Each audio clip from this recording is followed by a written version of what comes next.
काश कितना अच्छा होता अगर बाबा साहेब की अध्यक्षता में जिस कमेटी ने संविधान को लिखवाया था, अगर वो कमेटी और बाबा साहेब मिलकर के एक कानून ये भी बना देते कि ओलंपिक गेम्स में भी एक जातीय आरक्षण को मान्यता दी जाएगी या उसको लागू किया जाएगा। अगर ऐसा हुआ होता तो आज के युवक जो जातीय आरक्षण की वजह से ओलंपिक गेम्स में भी आज गोल्ड मेडल जीत करके लाए होते।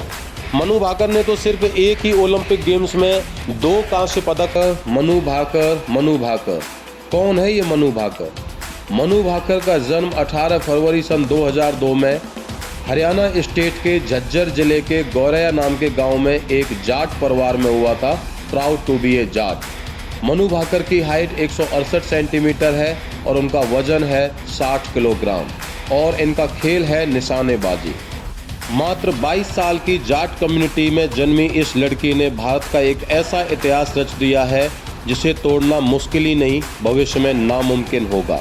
मात्र 22 साल की उम्र में मनु भाकर ने एक ही ओलंपिक गेम में 2 ब्रॉन्ज मेडल्स को जीता है, जो कि भारत में 124 साल में ये पहली बार हुआ है और वो अकेली भारत की ऐसी लड़की है स्वतंत्रता के बाद जिसने एक ही गेम्स में 2 मेडल्स जीते हैं। इससे पहले Norman Pritchard, a British Indian person pre independence, he won the 2 medals in 19 summer games Olympic, but after independence Manu Bhaker is only the first girl or only the first Indian and only the first Jat who has won not only 1 but 2 bronze medals in Olympic 2024 held in Paris.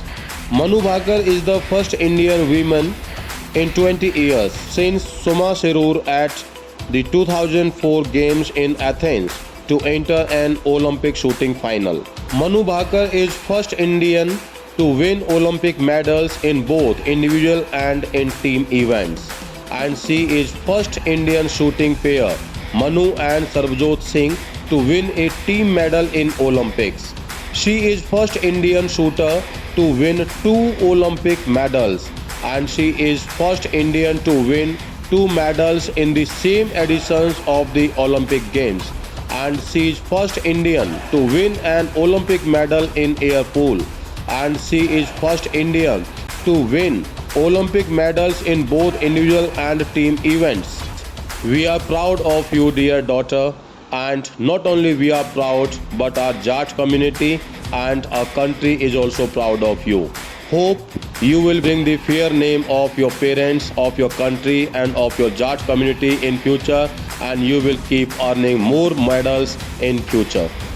Hats off to you. Salute to you. Ye dil mange more medals. We are really grateful to you for upbringing the name of Jat community.